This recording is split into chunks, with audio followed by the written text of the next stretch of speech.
सभी प्रेमियों को हरिओम, राम राम।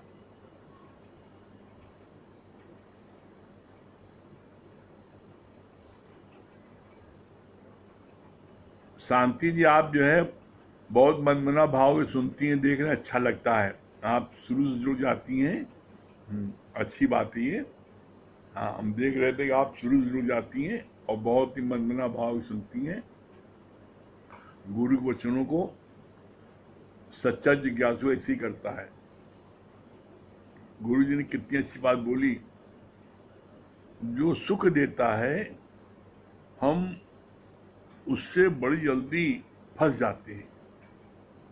लेकिन ये बात जरूर ध्यान रखना, जो सुख देता है वही दुख भी देता है।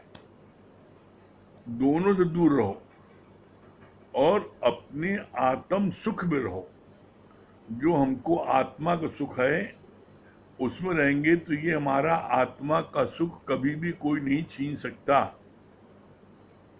और दुनिया का कोई भी सुख है, जो सुख मिलता है वो सुख हमको दुख भी देता है। बेटा है, बड़ा सुख दे रहा है। बेटा बीमार पड़ गया, दुख देने लगा। बेटे ने गलत काम किया, दुख देने लगा। तो जो सुख देता है वही दुख देता है। अपने आत्म सुख में रहो। अपने आत्म सुख में रहोगे तो परमानेंट सुख मिलेगा आपको। क्यों? क्योंकि आत्म सुख कभी भी बढ़ता घटता नहीं है, वो एक रस हमेशा रहता है। ठीक है, चलिए हम लोगों का गीता का 17वां अध्याय चल रहा है। 17वां अध्याय का 16 से 22 श्लोक चल रहा था। हम लोगों को कल जो पढ़ा गया था उसको पढ़ते हैं, लास्ट की कुछ लाइनें। फकीर हम लोगों ने ही बनाए हैं पैसे देकर। दान देने वाले तो स्वर्ग में अपनी सीट रिजर्व करवा लेते हैं, पर देश में तो भ्रष्टाचार फैलता है। भीख देने से जो लोग भीख लेते हैं तो वो सब क्या है, वो सब काहिल हो जाते हैं। जब बिना काम करे उनको आमदनी हो रही है तो काम क्यों करेंगे? तो भ्रष्टाचार फैलता है। जब वो फालतू रहेंगे तो खुराफात करेंगे। तो इसलिए बोला भगवान ने कि वो तो अपनी सीट रिजर्व करा लिया स्वर्ग में। क्यों? जो दान पुण्य करता है, सत्कर्म करता है, उसको स्वर्ग मिलता है, और जो बदकर्म करता है उसको नरक मिलता है। तो उन्होंने तो अपना कर लिया, लेकिन यहाँ पर धरती पर उन्होंने भ्रष्टाचार फैला दिया। फिर आगे क्या बोला भगवान ने, इसके आगे आज क्या लिखा है? कई फिर पाखंडी ब्राह्मण बन तुम्हारे पास श्राद्ध खाने भिक्षा लेने आ जाएंगे, तुम भी मूर्ख बनते हो। कितनी अच्छी बात बोली भगवान ने। भगवान को सब चीज पता है। अब आप देखिए, जिनको आप दान पुण्य करते हो हैं, वो ब्राह्मण है। आपको आपको आपको कैसे पता ब्राह्मण ही नहीं है? कितने लोग गंगा जी पर ब्राह्मण नहीं है, लेकिन टीका को लगा करके और मंत्र पढ़ के दक्षिणा लेते हैं। आप उनको जो है ब्राह्मण मान लेते हो। अरे कितना अच्छा भगवान बोला, सच्चे ब्राह्मण वो नहीं है। वो तो क्या है, पैसा लेने के लिए, लोगों को ठगने के लिए उन्होंने ब्राह्मण का जो पीताम्बर वस्त्र पहन लिया, टीका लगा लिया, माला पहन लिया, और आप समझिए ब्राह्मण है। वो आपने को दक्षिणा भी दिया, मंत्र भी पढ़ा। तो ऐसे में बोला ये सारा कार्य व्यक्ति अपने स्वार्थ के कारण करता है। लेकिन सच्चा ब्राह्मण कौन है, उसका भगवान ने जिक्र किया है। क्या बोला है?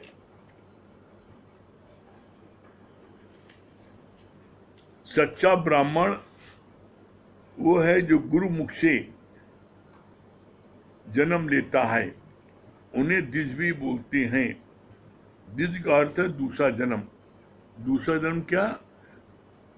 आपका पहला जन्म माँ बाप के द्वारा हुआ, और जब आप 20 साल में, 25 साल में, 15 साल में, 50 साल में जब आप गुरु की शरण आए और जब आपने ज्ञान लेना शुरू किया और गुरु की शरण आ गए और गुरु ने आपको दृष्टि से देखा तब आपका दूसरा जन्म हुआ। जिस दिन आप सत्संग में आते हैं उस दिन आपका गुरु मुख से नया जन्म हुआ। वो है सच्चा ब्राह्मण। इनको आप जो है खिलाओगे पिलाओगे, इनको कुछ भी दोगे तो ये गुरु के ज्ञान को जाकर के बताएंगे। और जो कथा कथित वो है नहीं, वो जीविकापार्जन के लिए उन्होंने ऐसा रूप धारण कर लिया, तो वो जो है वो खाएंगे और गलत काम भी करेंगे, उसका फल तुमको मिलेगा। लेकिन जो द्विज, जो गुरु मुख से दूसरा जन्म जिसका होता है, आप जब गुरु मुख से जन्म लेते हो, जिस दिन सत्संग में आते हो, तो आपका दूसरा जन्म उसी दिन होता है जिस दिन सत्संग में आते हो। तो सच्चे ब्राह्मण तो आप लोग हो। आप लोगों को कोई खिलाएगा पिलाएगा तो उसको क्या है, लाभ दोनों को होगा। क्यों? जो भी द्विज ब्राह्मण खाएगा वो गुरु के वचनों को जाके सबको बताएगा। फिर आगे बोला, कितनी अच्छी बात, सच्चा ब्राह्मण है ब्रह्मज्ञानी जो 24 घंटे ब्रह्म का उपदेश देता है। दोनों के लिए बोला, सुनने वालों के लिए भी और सुनाने वालों के लिए भी। ये दोनों सच्चे ब्राह्मण हैं। गुरु मुख से इनका नया जन्म हुआ। और इन दोनों को आप जो भी खिलाओगे पिलाओगे, मदद करो, जो कुछ भी करोगे, ये आपका सच्चा दान है। क्यों? क्योंकि इनको ताकत मिलने पर इस ताकत का ये सच्चा सदुपयोग कर देंगे और गुरु के ज्ञान को सबको बताएंगे, उनके कष्टों को दूर करेंगे। जो ब्राह्मण कुल में पैदा हुआ वो सच्चा ब्राह्मण गुरु बोलते नहीं, वो तो पैदाइशी ब्राह्मण हो गए उनके अंदर। लेकिन जो गुरु मुख से पैदा होता है वो जो है गुरु के कार्य को करता है। जो ब्राह्मण कुल में पैदा हुआ वो जरूरी नहीं गुरु के कार्य करे, वो जरूरी नहीं है कि गुरु के ज्ञान को जाके बताए। तो ऐसे में बोला कि सच्चा ब्राह्मण के लिए दो जगह बोला। पहला, जो सत्संग में आप जिस दिन दाखिला लेते हो और गुरु मुख से तुम्हारा जन्म होता है, एक उसके लिए बोला सच्चा ब्राह्मण है। और जो दूसरा ज्ञान को बांटता है वो सच्चा ब्राह्मण है। अब फिर इसी तरह बोला, सच्चा देश कौन सा है? सच्चा देश है आत्म देश। आप कहते हो भारतवर्ष, पाकिस्तान, अमेरिका, सच्चा देश नहीं। सच्चा देश कौन सा है? आत्म देश। जब आप अपनी आत्मा के उसमें आ जाते हो तो आप सच्चे देश में आते हो। फिर बोला, सच्चा काल क्या है? सच्चा काल वो है जिस समय आपके अंदर में ज्ञान की लगन उत्पन्न होती है। काल माने समय। जिस समय आपके अंदर में ज्ञान की लगन उत्पन्न होती है वो सच्चा काल है, सच्चा समय है। बोला, बड़ी अच्छी बात। और ये कब उपयुक्त समय होता है? दुखों से चोट खाई न होती, प्रभु तेरी याद आई न होती। जब किसी के जीवन में दुख आते हैं तो उस समय उसका जो है हृदय बड़ा बड़ा नम्र रहता है, जैसे मट्टी भुरभुरी हो। उस समय आप बीज डालोगे तो बीज जो है जरूर उसमें जो है पौधा बनेगा और वृक्ष बन जाएगा, फल फूल निकलेगा। इसी तरीके से जब किसी के ऊपर दुख आता है उस समय उसका हृदय बड़ा जो है द्रवित होता है और उस समय उसको ज्ञान बहुत अच्छा लगता है। क्यों? क्योंकि जब दुख होते हैं तब भगवान की याद ज्यादा आती है, तो उसको ज्ञान से बड़ा अच्छा लगता है। उस समय जब किसी के ऊपर दुख आए तो उस समय उसको ज्ञान सुनाने जरूर जाना। क्यों? इसके लिए भगवान बोलते हैं, इसके लिए बहुत अच्छी बात बोली, stick the rod when the iron is hot. लोहे जब गर्म होता है आप उसको उसे मारोगे तो लोहा मुड़ जाएगा। इसी तरीके से जब किसी का हृदय गमगीन होता है, दुखों से चोट खाया होता है, तो उस समय उसका हृदय बड़ी जल्दी मुड़ता है भगवान की तरफ, उसमें ज्ञान बहुत अच्छा लगता है। तो उस समय कभी भी किसी के ऊपर आप दुख तकलीफ सुनो तो तुरंत भाग करके गुरु के ज्ञान को बताने जाओ। क्यों? क्योंकि उस समय बीज जो है पड़ेगा, निश्चित वो फलेगा फूलेगा। बहुत अच्छी बात बोली। पैसे वालों को भी ज्ञान की जरूरत है। ज्ञान की जरूरत हर व्यक्ति को है, चाहे वो पैसे वाला हो और चाहे वो गरीब हो, चाहे मध्यम श्रेणी को। बिना ज्ञान के हर कोई धोखा खाए और चाहे निस्दिन पूछे और पूछाए। बिना ज्ञान के तो आप निश्चित समझ लो धोखा मिलेगा। धन से भी ज्यादा इंपॉर्टेंट है ज्ञान। क्यों इंपॉर्टेंट है? क्योंकि ज्ञान जो है वो आपकी रक्षा करता है, आपको सही समझ देता है, आपका किस समय क्या कार्य करना चाहिए ज्ञान आपको सब राय देता है, धन आपको नहीं देता। तो बोला ज्ञान आपकी रक्षा करता है, और धन का है उसकी चौकीदारी आपको करनी पड़ती है। और इसके लिए बड़ी गजब की बात है क्या? ये ज्ञान धन जो गुरु से आपको मिल जाता है, इसको दुनिया का कोई चोर लूट नहीं सकता, दुनिया की कोई अग्नि इसको जला नहीं सकती, गला नहीं सकती। ये ज्ञान ऐसा अनमोल है जो कि जीवन में आपको हमेशा काम आएगा, और इस ज्ञान को कुछ चुरा नहीं सकता। धन आपका कोई चुरा भी सकता है, कोई लूट भी सकता है, छीन भी सकता है, और धन आपका कभी भी जा सकता है, लेकिन ज्ञान धन आपका नहीं जा सकता। अग्नि लग गया पूरे घर में तो आपका धन सब चला जाएगा, लेकिन ज्ञान धन नहीं जाएगा। क्यों? क्योंकि ज्ञान धन तो आपके रग रग में चला गया। इसीलिए बोलते हैं कि ज्ञान धन जो है जिसके पास में है वो सबसे बड़ा धनी है। और आज आप देख लो, प्रैक्टिकल आप देख लो अपने जीवन में, अपने खानदान में, अपने परिवार में देख लो, जिसके पास ज्ञान नहीं है उसके परिवार में चाहे कितना धन हो, समुद्र पर्यंत धन हो, उसके बाद भी उनके परिवार में आनंद, शांति, संतोष, प्रफुल्लता, प्रेम नहीं है। आपस में एक एक गज जमीन के लिए, एक एक रुपए के लिए लड़ाई करते हैं। हम आपको बड़ी मजे की बात बताते हैं, आपको बड़ी हंसी आएगी। कितना व्यक्ति का पैसा कमाने में या पैसे को बचाने में कितना गजब को दिमाग लगाता है। दो भाई थे और दो भाई वो उनका जो है ये था, घर में जितना खर्चा है सब आधा आधा बांट देते थे, आधा आधा भाई तय कर लेते थे। भाई किराए का मकान है, किराए का इतना 2000 देना पड़ता है, तो 2000 का ये दूध आता है, भाई तुम किराए दे दो, हम दूध का दे देते हैं। तो ऐसी सब चीज का बंटवारा था। तो एक दोनों आपस में लड़ने लगे कि हम जो है दूध का पैसा हम देंगे 2000 और किराया तुम दो। तो हमने कहा इसमें लड़ने की बात क्या भाई? अरे भाई 2000 दोनों किराया इसका देना है, 2000 दूध देना, दो क्या दिक्कत है? अरे कहीं आप कुछ नहीं पता है, बहुत चालाक है वो।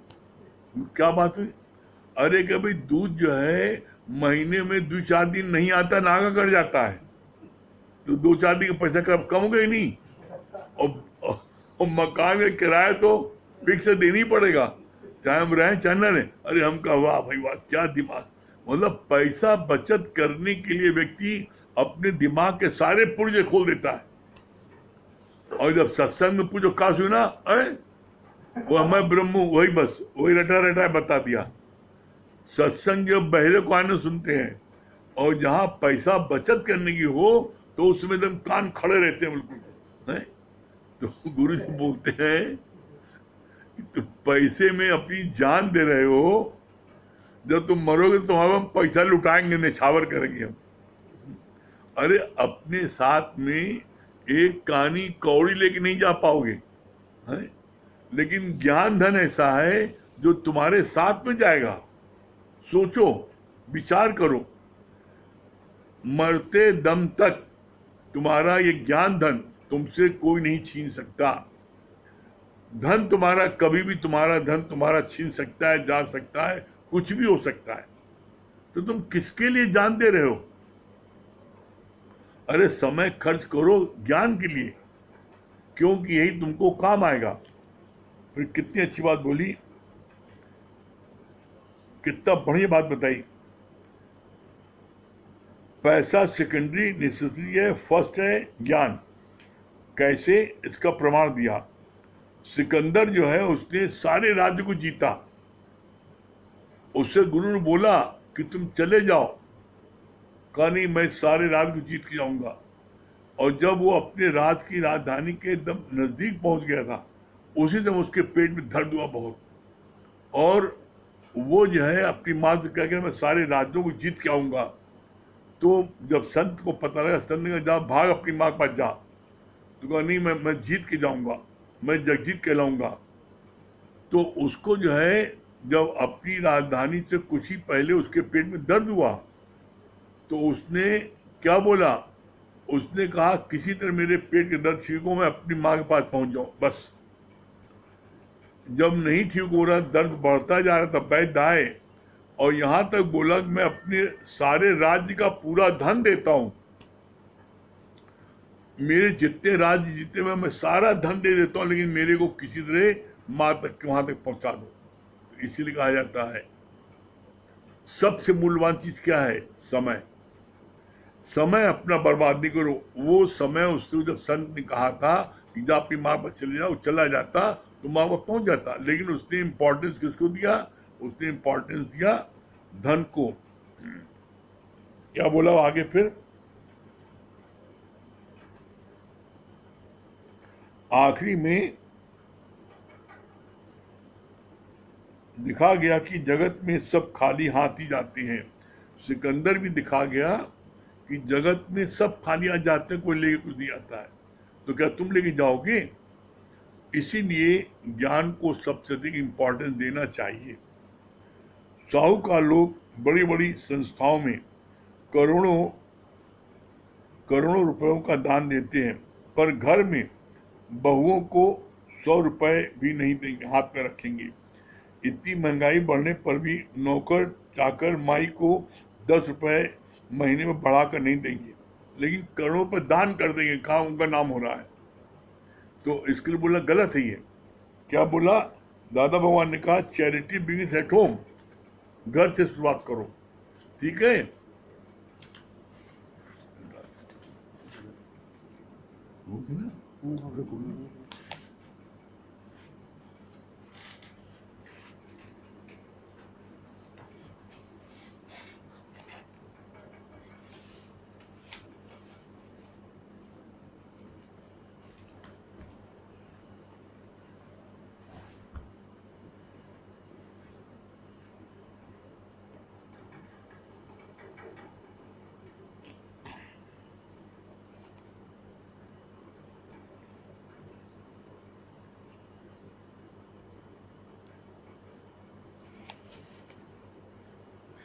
हरिओम।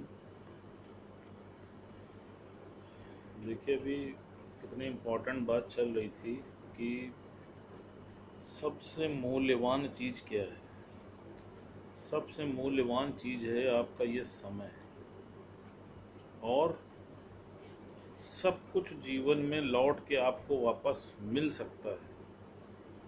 खोया हुआ धन मिल सकता है, खोया हुआ मकान मिल सकता है, खोए हुए बच्चे मिल सकते हैं, लेकिन ये जो समय है, ये बीता हुआ समय जीवन में कभी भी आपको दोबारा नहीं मिल सकता। और भगवान ने क्या बोला कि श्वासों का क्या भरोसा, रुक जाए कब कहाँ पर, और कुछ कर्म कर तू ऐसा, एहसास हो जहाँ पर। तो अपने अंदर झांक करके आप देखें कि आज भी आप कौन से कर्म कर रहे हैं।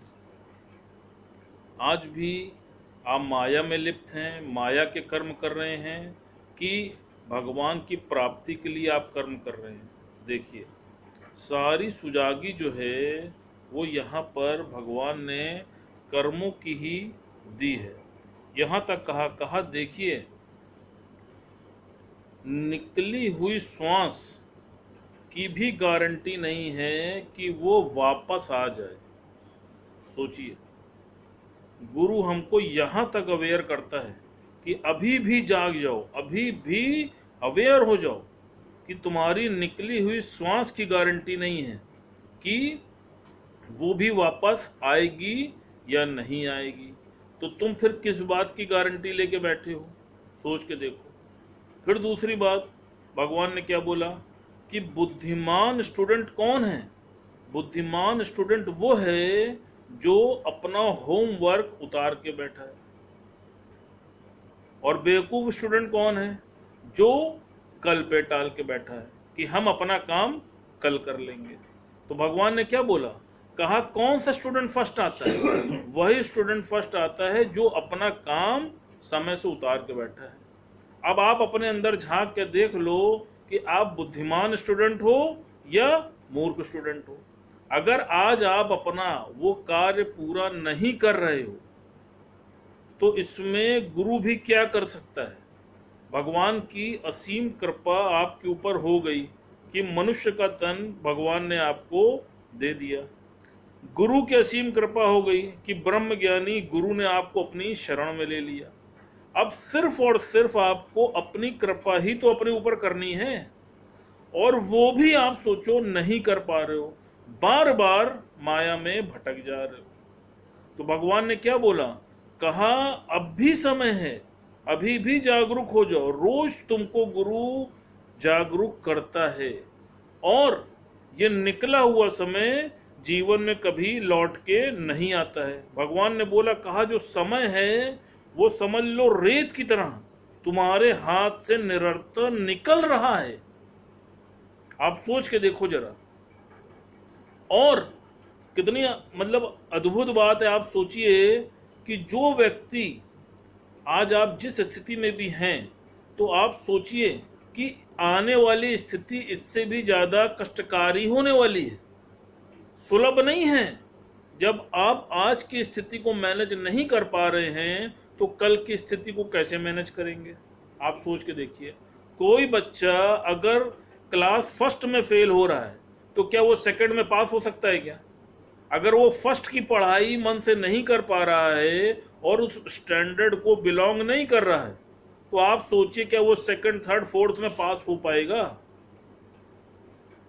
सिर्फ हम अपने को झूठी दिलासा दे रहे हैं और अपना समय व्यतीत कर रहे हैं। भगवान ने क्या बोला? कहा देखो, जैसे कई बार बात चली है, कहा कि जैसे 1000 लिखते हो तो एक के आगे 3 जीरो लगाते हो, तो कहा उसके बाद तुम जितने भी जीरो लगाते जाते हो तो वो सीधे मल्टीप्लाई होता जाता है। तो भगवान ने क्या बोला? कहा कि वो मल्टीप्लाई क्यों हो रहा है? क्यों? क्योंकि उसको आधार मिला हुआ है उस एक का, और वो एक कौन है? वो एक है परमात्मा। अगर तुम्हारे जीवन से वो आधार हट गया तो सोच के देखो कि तुम्हारे जितने जीरो हैं वो सब बिग जीरो हो जाते हैं। फिर आप देखिए, अज्ञानता में हम व्यक्ति को पसंद करते हैं, व्यक्ति के पीछे भागते हैं। आप सोचिए, भगवान को नहीं प्राप्त करने की चेष्टा करते हैं। जैसा गुरु ने बताया, कहा कि देखो अगर एक का आधार हट गया तो सब जीरो हो गया। तो कहा इसी प्रकार उस परमात्मा के आधार की वजह से ही तो तुमको सबसे प्रेम मिलता है, सबसे मान मिलता है, सबसे प्रतिष्ठा मिलती है। किसकी वजह से मिलती है? बदौलत किसकी है? वो बदौलत तो उस परम पिता परमेश्वर की है ना। और ये भी मजेदार बात देखो कि जिनके लिए तुम जीवन में ठगी, चोरी, बेईमानी सारे कर्म करते हो, जिनसे तुम अतिशय प्रेम करते हो, वो लोग भी जीवन में जब उस परमात्मा की श्वास रूपी शक्ति तुमसे अलग हो जाती है तो वो भी तुमसे दूर हो जाते हैं।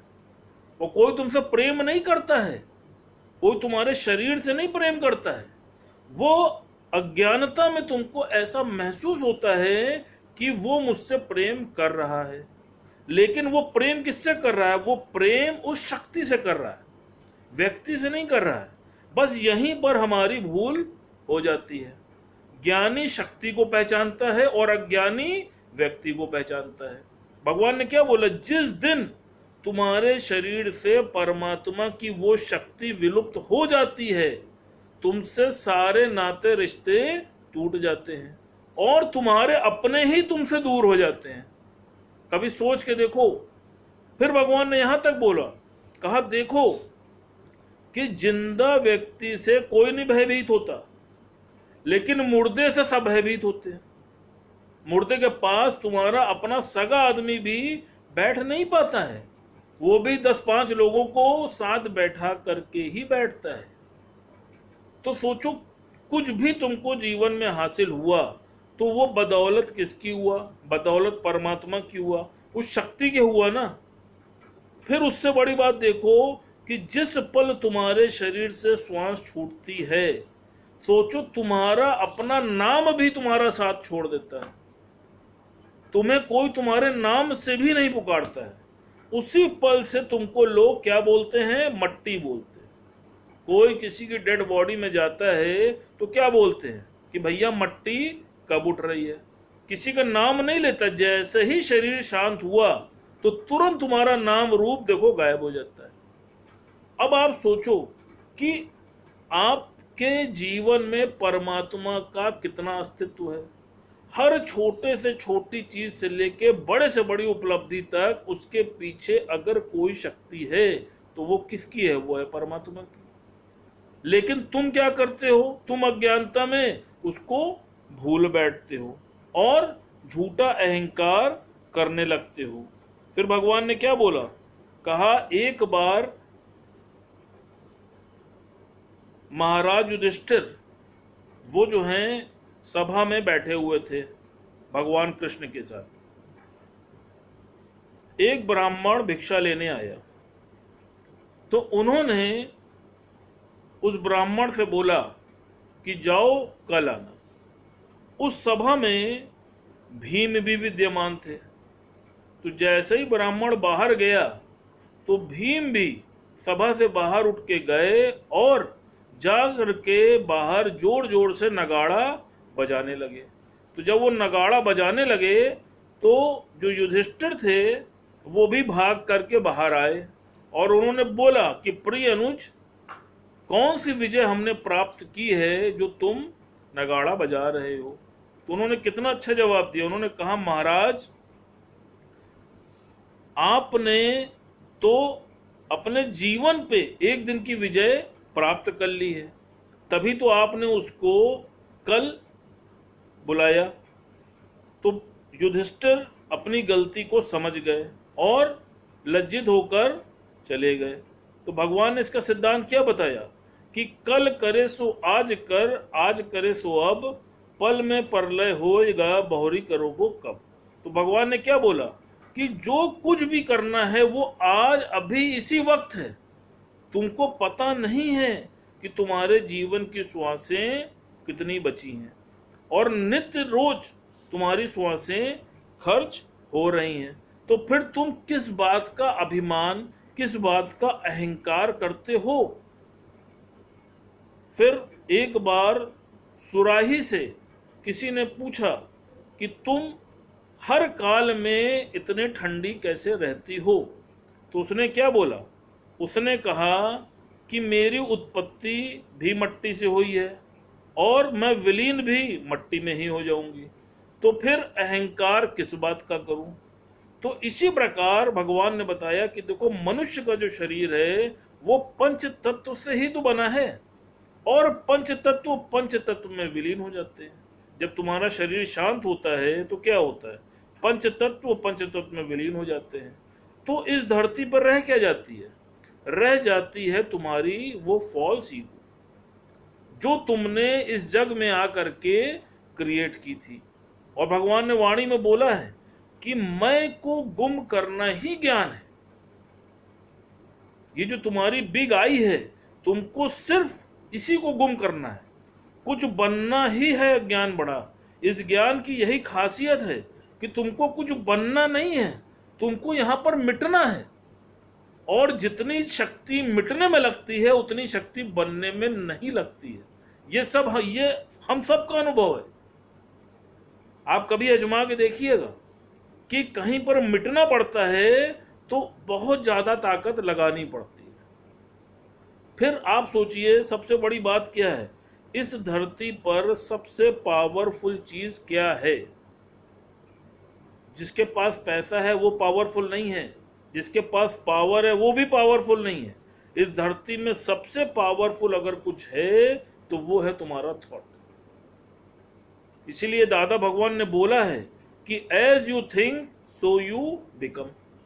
तुम आज जहां पर भी बैठे हो तो अपने अंदर झांक के देखना कि तुम्हारे मन में कभी कोई विचार पनपा ना कि मैं इतना बढ़िया खिलाड़ी बन सकता हूं, तो तुम खेल के मैदान में गए, तुम खिलाड़ी बन गए। तुम्हारे मन में एक अच्छा विचार पनपा ना कि मैं इस ज्ञान की राह में आगे बढ़ सकता हूं, तो एक शुभ संकल्प तुम्हारे विचार में आया तो तुम उस मार्ग पर आगे चल पड़े। तो इसीलिए दादा भगवान ने क्या बोला है, कहा है कि अगर परहेज तुम्हें करना है तो सिर्फ एक चीज का परहेज करना, बैड कंपनी का। इसीलिए उन्होंने बोला कि you just tell me what is your company, I will tell you what is your character. अब आप देखिए जितने भी हैं, जो भी बच्चे बिगड़ रहे हैं या कोई भी व्यक्ति जो गलत संगत में है, तो आप देखिए वो स्वतः बिगड़ता चला जाता है। कोई भी अच्छी बातें आप 100 बार सुनते हैं तब वो जाकर के 5 बार इम्पैक्ट देती हैं, लेकिन गलत चीजें आप 5 बार देखते हैं तो 5 बार इम्पैक्ट दे देती हैं। तो इसलिए भगवान ने क्या बोला, भगवान ने बोला कि अगर तुमको परहेज रखना है तो तुम बैड कंपनी का परहेज रखो। बोला ना कि संत मिले तो कुछ कहिए सुनिए, और असंत मिले तो मोस्ट भय रहिए। तो बिल्कुल वहां पर मौन हो जाइए। फिर आप सोचिए कि पॉजिटिव थॉट आपको आते कहाँ से हैं? पॉजिटिव थॉट आपके जीवन में कैसे आते हैं? जब आप अच्छी किताबें पढ़ते हैं, जब आप सत्संग सुनते हैं, जब आप गीता का ज्ञान सुनते हैं, और जैसा आपका विचार होता है उसी के अनुरूप आपका चरित्र होता है। आप सोचिए। और सबसे बड़ी बात क्या है कि इस धरती पे सबसे पावरफुल क्या है भाई? सबसे पावरफुल तो भगवान कृष्ण ने अपने मुख से जो गीता बोली है, अगर आप उसका अनुसरण कर ले रहे तो इससे पावरफुल तो अब कुछ हो ही नहीं सकता। आप सोच के देखिए जरा, इससे बढ़िया कोई पुस्तक हो सकती है? कोई विचार हो सकता है? कोई आपको विचार दे सकता है?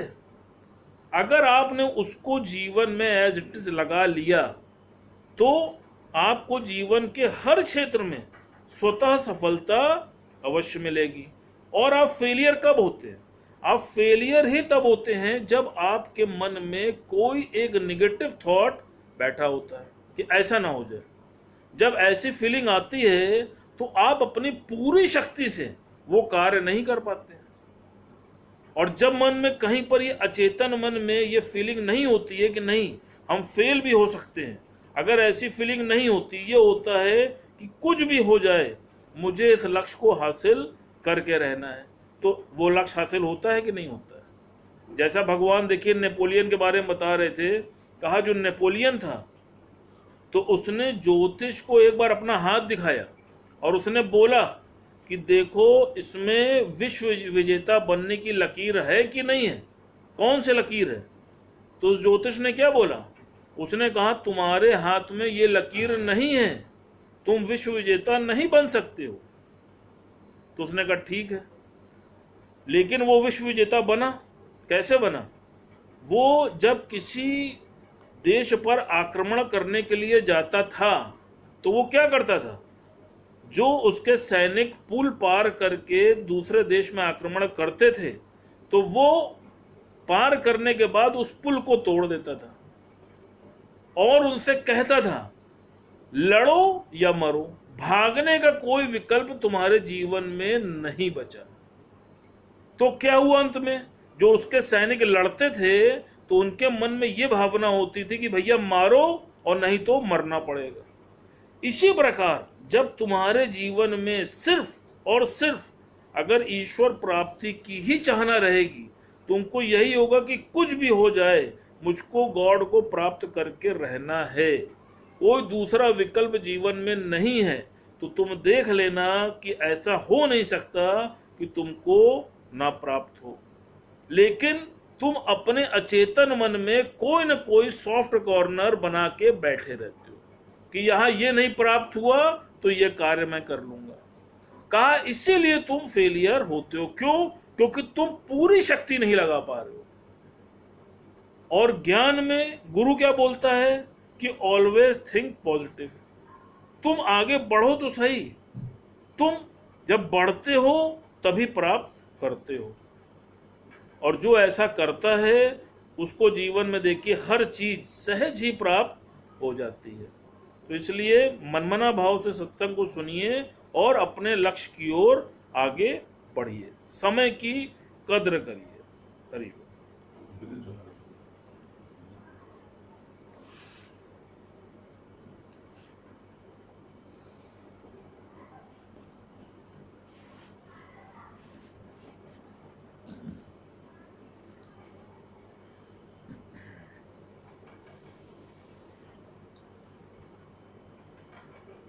ये रथ मेरा मैं राजा हूँ, बड़ी शान से जीवन सैर करूँ।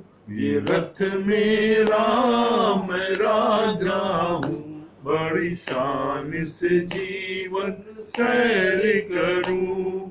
ये रथ मेरा मैं राजा हूँ, बड़ी शान से जीवन सैर करूं। ये इंद्रियां है घोड़े गलत नहीं दौड़े, लगाम मेरी गुरु ने पकड़ी है। ये इंद्रियां है घोड़े गलत नहीं दौड़े, लगाम मेरी गुरु ने पकड़ी है। मैं मन बुद्धि का साक्षी हूँ, बड़ी शान से जीवन सैर करूं। मैं मन बुद्धि का साक्षी हूँ, बड़ी शान से जीवन सैर करूं। ये रथ मेरा मैं राजा हूँ, बड़ी शान से जीवन सैर करूं। मैं राजा इस तन का, जीवन के चमन का, यहाँ तो सदा ही बहारे है।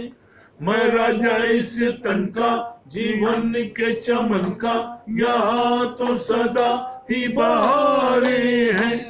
जहाँ भी जाऊं खुशी ही पाऊं, बड़ी शान से जीवन सैर करूं। जहाँ भी जाऊं खुशी ही पाऊं, बड़ी शान से जीवन सैर करूं।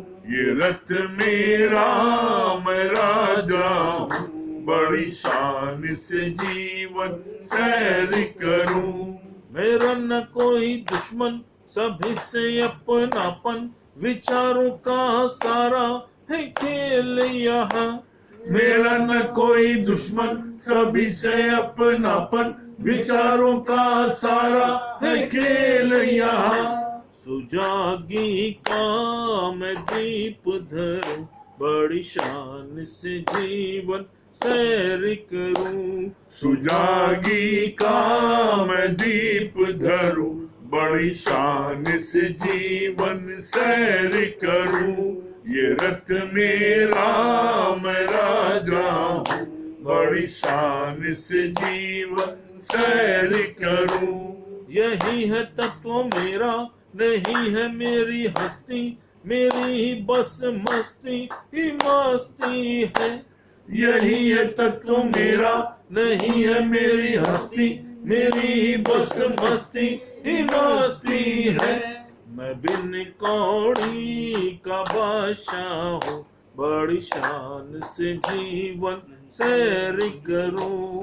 मैं बिन कौड़ी का बादशाह हूँ, बड़ी शान से जीवन सैर करूं।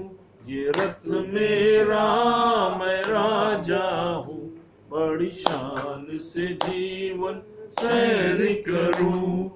रथ मेरा मैं राजा हूँ, बड़ी शान से जीवन सैर करूं। हाँ, संजू जी फाफा मऊ ब्यूटी पार्लर। हाँ, हरिओम। क्या बता रही है? आवाज तेज करो। हो गया।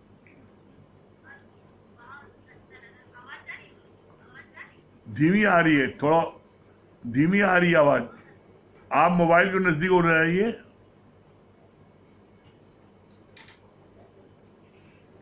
बहुत अच्छा लगा गुरु जी, आज की वाणी इतनी अच्छी लगी। भैया ने जो बताया कि सही बात है, कोई भी व्यक्ति जो है हमेशा जो है कल को भाई छोड़ देता है, और जो जो समझदार सुनाओगे? व्यक्ति है, ज्ञानी व्यक्ति है, वो कल भी नहीं छोड़ता, वो आज का ही देखता है, हम्म, जो अपना काम उतार के बैठता है। बहुत अच्छा लगा। और गुरु जी ने इतना अच्छा बताया कि हम लोग इतने भाग्यशाली हैं, अपने भाग को जितना सराहे उतना कम है, हम्म, कि आज गुरु के सानिध्य में रह के आज सारा काम अपना खुद उतार के बैठे हैं। बहुत अच्छा लगता है गुरु जी। बहुत बढ़िया। हरिओम। हाँ, अर्चना जी बहुत होती है। हरिओम गुरु जी। हरिओम। हाँ, क्या बता रही है अर्चना जी? क्या बता रही है? गुरु जी अच्छा लगा कि मनमना भाव कर सत्संग सुने हैं हम्म, और गुरु के अनमोल वचनों को अपने जीवन में लगाए हैं। और ये भी बहुत अच्छा लगा कि जीवन में जब दुख आते हैं, चोट लगती है, तभी ईश्वर की याद आती है, हाँ, और उसी ईश्वर के सहारे से फिर सदगुरु मिल जाते हैं, और सदगुरु की ज्ञान से इतनी समझ मिलती है कि इंसान उस घटना से फिर बाहर निकलने लगता है। हम्म, ये बहुत अच्छा लगा गुरु जी। बहुत सुंदर, बहुत बढ़िया। चलिए सत्य भैया का भजन सुनिए। सभी प्रेम को हरिओम, राम राम।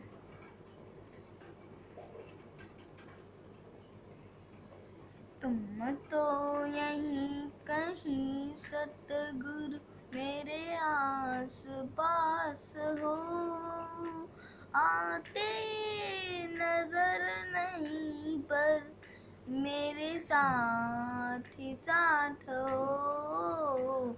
तुम तो यहीं कहीं सतगुरु मेरे आस पास हो, आते नजर नहीं पर मेरे साथ साथ हो।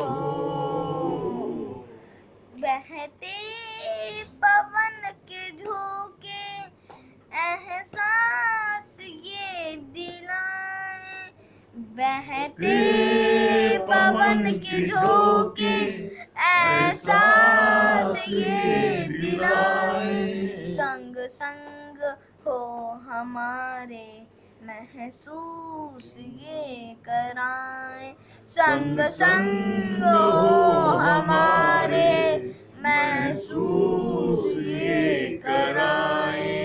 सत्संग में आज भी गुरु करते निवास हो, सत्संग में आज भी गुरु करते निवास हो, आते नजर नहीं पर मेरे साथ साथ हो। तुम तो यहीं कहीं सतगुरु मेरे आस पास हो, आते नजर नहीं पर मेरे साथ साथ हो। सभी प्रेम को हरिओम, राम राम। Very good. हाँ, बबलू भैया रामबाग। हाँ बबलू भैया क्या बता रहे? हाँ बता रहे बहुत अच्छा लगा। आज थोड़ा देर हो गई थी, हाँ भैया ने बताया कि दृढ़ संकल्प कर ले हाँ तो काम कैसे ना हो। हाँ, बहुत सुंदर। हम जहाँ बैठे हैं ये हमने बहुत पहले सोचा था, तो गुरु जी की महिमा थी प्रभु की, तो हमको वहाँ बैठा दिया। हाँ। जब तक आप अंदर से सोच अपनी अच्छी नहीं बनाएंगे हाँ, तब तक आप कहीं भी कुछ कर नहीं सकते। बहुत सुंदर, बहुत बढ़िया।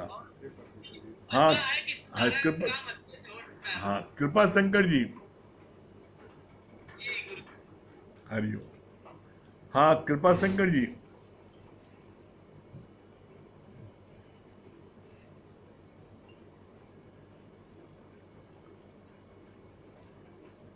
कृपा शंकर जी, लगता है नेटवर्क ठीक। अच्छा हाँ, आ तो गए। हाँ क्या बता रहे हैं कृपा शंकर जी, आपकी आवाज नहीं आ रही है। माइक ऑफ, माइक ऑफ है, माइक ऑफ। म्यूट कर दिया, यहाँ से म्यूट किया। हाँ कृपा शंकर जी क्या बता रहे हैं? कोई अनम्यूट नहीं कर पा रहे, अनम्यूट नहीं कर रहा। अनम्यूट, हाँ आ गए, हाँ आवाज आ गई। हरिओम। हरिओम। हरिओम हरिओम। हरिओम।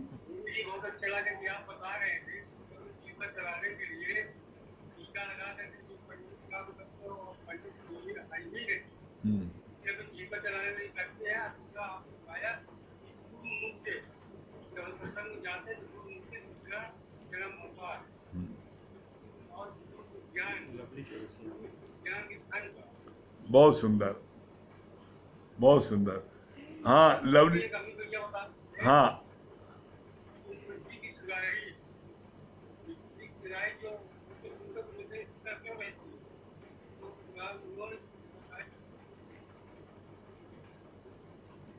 बहुत अच्छा। हाँ लवली चौरसिया जी, विंध्याचल।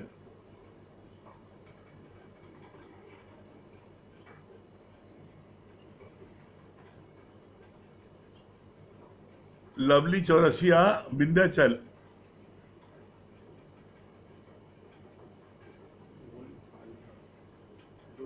आप बोलिए तो आ जाइए सामने स्क्रीन पर। लवली जी आप बोलिए पहले। हाँ आ गई, आ गई। हाँ क्या, गुरु जी आवाज आ रही है? हाँ आवाज भी आ रही है, आप दिख भी रही हैं, क्या बता रही हैं? सच में बहुत अच्छा लग रहा है। जैसे कि आपने बताया ना कि जो तो कि इंसान माया के लिए धन बचाने के लिए क्या क्या दिमाग लगा देता है कि दूध इतने दिन का माया तो हमें इतने दिन का पैसा ज्यादा देना पड़ा। व्यक्ति कितना धन बचाने के लिए सबका दिमाग लगा लेता है, लेकिन भगवान की महिमा में, भगवान के गुणगान में वो दिमाग नहीं लगता है। ये बात बहुत अच्छी लगी। और दूसरी बात ये भी अच्छी लगी, जैसे अभी भैया ने बताया कि जो है तो जब इंसान की जो शक्ति रहती है, भगवान की शक्ति के द्वारा सारा काम होता है, और जब वो शक्ति शरीर से निकल जाती है तो लोग उससे मट्टी कहते हैं। लेकिन जब तक वो परमात्मा की शक्ति हमारे अंदर रहती है तो हम सोचते हैं हमने किया, हम अहंकार करते हैं। ये बहुत अच्छी लगी। बहुत सुंदर बात, बहुत अच्छा। हरिओम, हरिओम, हरिओम, हरिओम। अच्छा लग रहा है आपको? अच्छा वहां पहुंच गई मम्मी, वेरी गुड।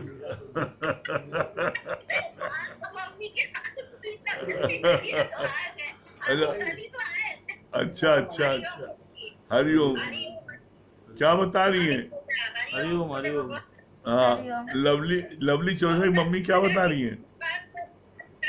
करना चाहिए। अगर तुम सोच लो कि हमको ये काम करना है तो हो जाएगा ये काम। बहुत सुंदर। संकल्प अच्छा से अच्छा करना चाहिए।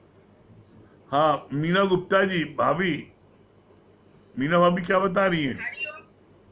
हाँ हरिओम, हरिओम क्या? हरिओम, हरिओम। तो वो अच्छी लगी बात कि ब्राह्मण अपने पैदाइश से ब्राह्मण नहीं होते हैं, गुरु मुख से जो ज्ञान सुनते हैं हाँ वो ब्राह्मण होते हैं। हम्म, और ज्ञान धन हमेशा साथ में रहता है। और ये भजन, इसका संत का भजन बहुत अच्छा लगा। अभी का भी भजन बहुत अच्छा लगा। बहुत सुंदर। हाँ निशा सिंह। हाँ निशा सिंह जी, विश्वकर्मा जी निकलो, विश्वकर्मा जी।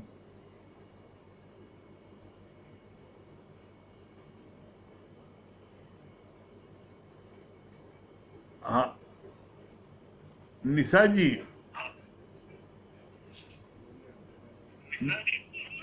निशा सिंह, हाँ क्या बता रही हैं? हरिओम। आपने ये बताया कि जो पहला जन्म तो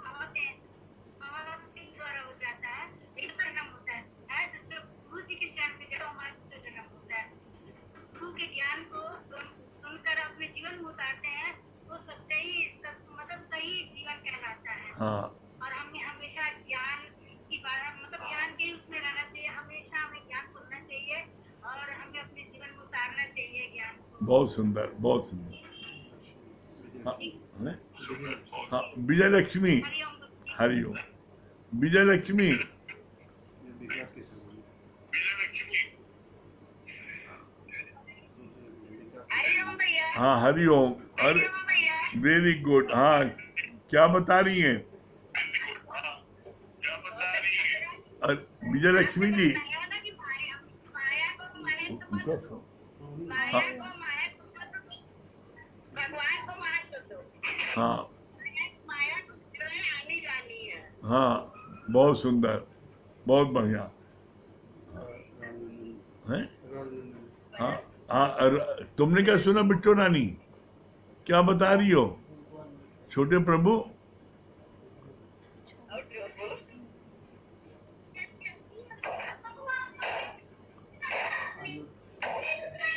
ये अनम्यूट हो गया, पिक्चर गायब हो गया आप लोगों की, गायब हो गई। हाँ राजनंदन जी।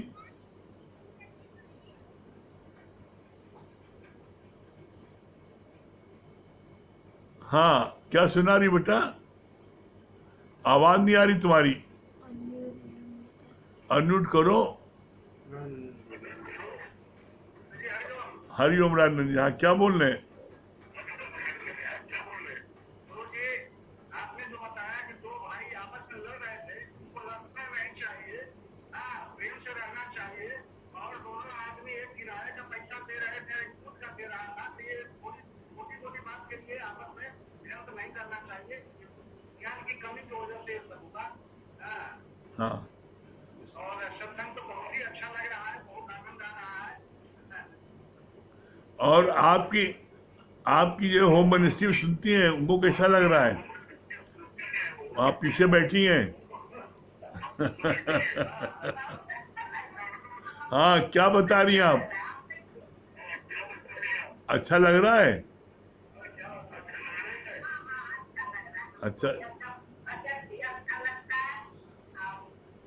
चलिए अभी भैया के तो गाने बहुत ही अच्छा लग रहा है। चलिए। मुझे भगवान जी का जो है ना, बहुत ही अच्छा लग रहा है। छोटे भगवान जी बहुत अच्छा भजन गा रहे हैं। हाँ हाँ, बहुत अच्छा। हाँ चलिए, हरिओम। हाँ विश्वकर्मा जी। हरिओम भगवान। हाँ विश्वकर्मा जी, क्या बता रहे हैं? बहुत बढ़िया आपने बताया भगवान की जो ब्राह्मण खानदान में पैदा होता है वो ब्रह्म नहीं होता है। जो गुरु के मुख से सम्मुख होकर ज्ञान सुनता है वो ब्राह्मण होता है। वही जो ज्ञान बांटता है वही परिभूत होता है। हाँ बहुत बढ़िया है। हाँ कौन? हाँ शांति जी।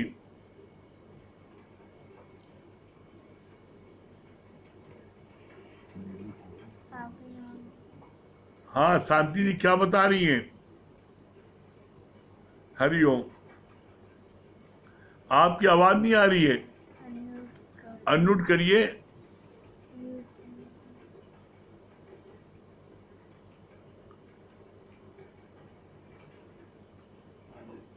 हाँ अनम्यूट करिए, आपकी आवाज नहीं आ रही है।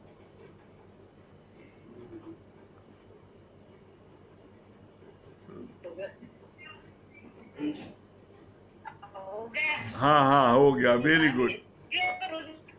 हाँ शांत। हाँ अब आ रही है, बताइए। हाँ हाँ आ रही है, बताइए क्या बता रही है? ज्ञान धन जिसके पास है गुरु जी, उसके पास धन भी बहुत है। हाँ और ज्ञान धन मरते दम तक भी कोई नहीं छीन सकता। हाँ ज्ञान धन मरते दम तक भी कोई नहीं छीन सकता। ज्ञान धन को बिटोड़ के रखो। हाँ, बहुत सुंदर।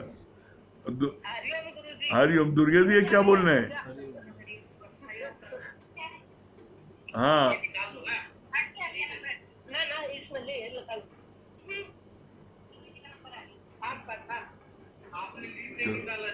चलिए। हाँ नीलू जी, ये लगाना ना आता मेरे को। कोई बात नहीं। नीलू जी। हरिओम गुरु जी। हरिओम। बताऊँ यहाँ का हरिओम। जी गुरुजी बहुत अच्छा लगा सबसे। भैया हरिओम। छोटे भगवान जी हरिओम। हरिओम। सत्य भैया का वास्तव में भजन इतना सुंदर, एकदम मन में मतलब खोकर और मन एकदम गदगद हो गया। बहुत अच्छा भजन था। हाँ, और सच बात है गुरुजी, अभी भैया ने भी बताया कि 1000 में भी वैल्यू पहले एक की है। एक जब हमने गुरु को, परमात्मा को अपने आगे रखा है और जो कार्य है गुरु के हुक्म से करेंगे तो वो मल्टीपल होता चला जाता है, चाहे जितना जीरो लगाइए। लेकिन एक हमने गुरु को हटा दिया तो हमारी वैल्यू जीरो है। तो हाँ। ये बात बहुत अच्छी लगी गुरुजी। और सच बात है, जो सुख देता है वही दुख भी देता है।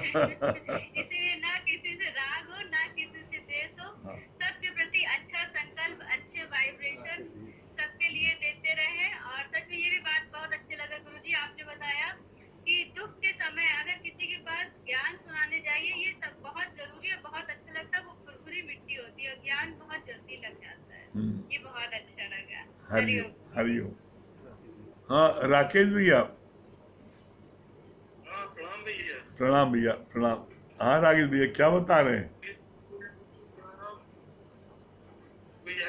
हरिओम हरिओम। हरिओम। प्रणाम बड़ा करो। अमित ने बड़ा अच्छा बताया अमित भैया ने हाँ, कि जो भी चीज परमात्मा को जैसे प्राप्त करना है, जो भी चीज हमको प्राप्त करना है, तो हमको दृढ़ संकल्प लेना पड़ेगा। फिर उसी के बारे में हर समय मतलब प्रयत्न करना रहेगा।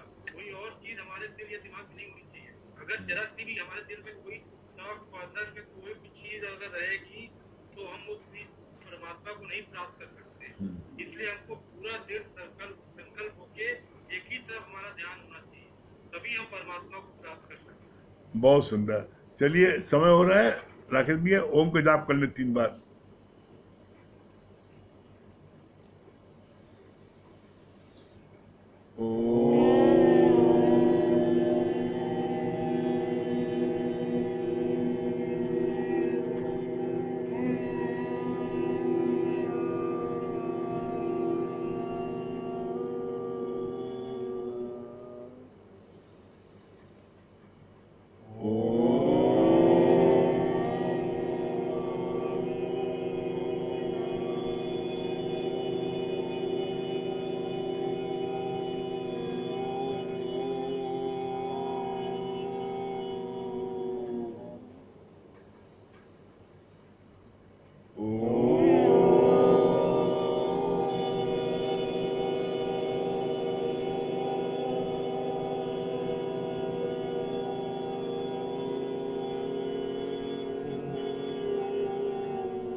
सभी सभी प्रेमियों प्रेम को को हरिओम, हरिओम। राम राम राम। राम।